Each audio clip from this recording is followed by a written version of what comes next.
Good morning, everybody. This is Nancy coming to you live from Sunny Funny Farm in beautiful Floral City, Florida. Not really awake yet. It's 7:30 in the morning and I'm retired. I'm up here doing this for two reasons. One, we love you. No, not really. I don't really know most of you. And the second reason is because we tried this and it was a great little way to get a great start on those veggies. So since I was very intimidated by this whole thought process of making soil blocks, which, by the way, there's not a bit of soil in them. Just saying. I don't know why they call them that. And, excuse me, morning muck. I was very intimidated because I was sure it wouldn't work. And after the time, which, believe it or not, I'm busier now than I've ever been in my life, time is very valuable to me and I don't want to waste it, nor do I want to waste any money and these supplies. And I was sure that when I got done making this mix, I was going to end up with a pan full of wet muck.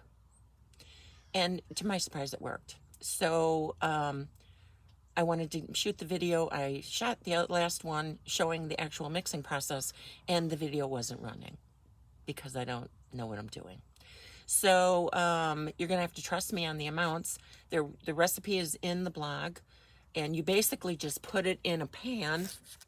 I put it in a big tub, right like that, and mixed it all in there. Basically, you don't have to worry about the water amount in it because whatever is excess is going to squeeze out when you use your block maker anyways.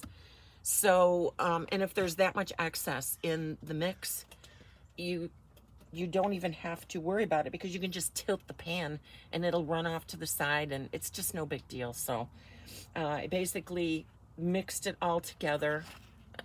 That doesn't really need to be videoed, I guess. Anyways, you'll be able to figure that out. Just add all the ingredients that are listed.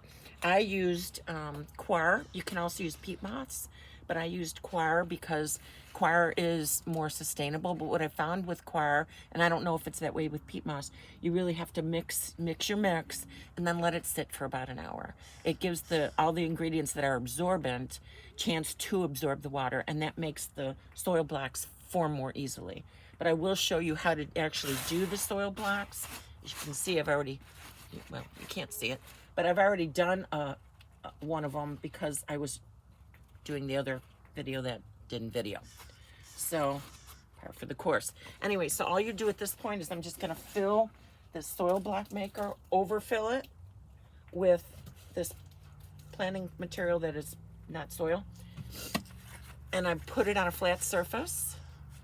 I'm going to try to move this with my muddy mitts so it don't fall over. And you just push and twist. You can kind of see the moisture coming out of it. All that excess moisture is going to come out anyways. If you press a little bit, more will come out. And then once you've done that, you put it right in the pan that your little blocks are going to live in because you don't want to disturb them too much when you first make them. So then you push the top. It releases the soil blocks. Oh, these are pretty. These are the soil blocks. And I don't know if you can see, but there's a little indentation in the top of each block. That's where the seed goes. And then you just sprinkle a little dry mix over, whatever you want to do. And you've got these beautiful little seed blocks to plant in. I'm going to be planting a bunch of kale. And I'm trying some dinosaur kale this year, which I've never grown before. We also planted okra this year for the first year. For the love of God, make it stop. That's all I can say. We've given away probably 20 tons, I'm going to say, just a guesstimate. And they're still growing. Make it stop. So anyways, we're going to do another seed block, soil block, whatever the hell they're called. Again, I found if I gave it a little push, it pushed a little bit more water out. Because you might, if you're making them and they don't come out right away, just let the mix sit for about an hour and let it absorb. But this is working, so press it. It ejects them. Again, perfect little soil blocks. You want to try and get them close together because you don't want to have to move these too much. So I'm going to continue on and make my soil blocks so I can get planted. It is now mid-August, which was too early or a little later than I wanted, but the weather wouldn't cooperate with me and other things. So anyways, this is a little over 5 minutes, so that's long enough. Have yourself a good day and grow happy. Talk to you soon.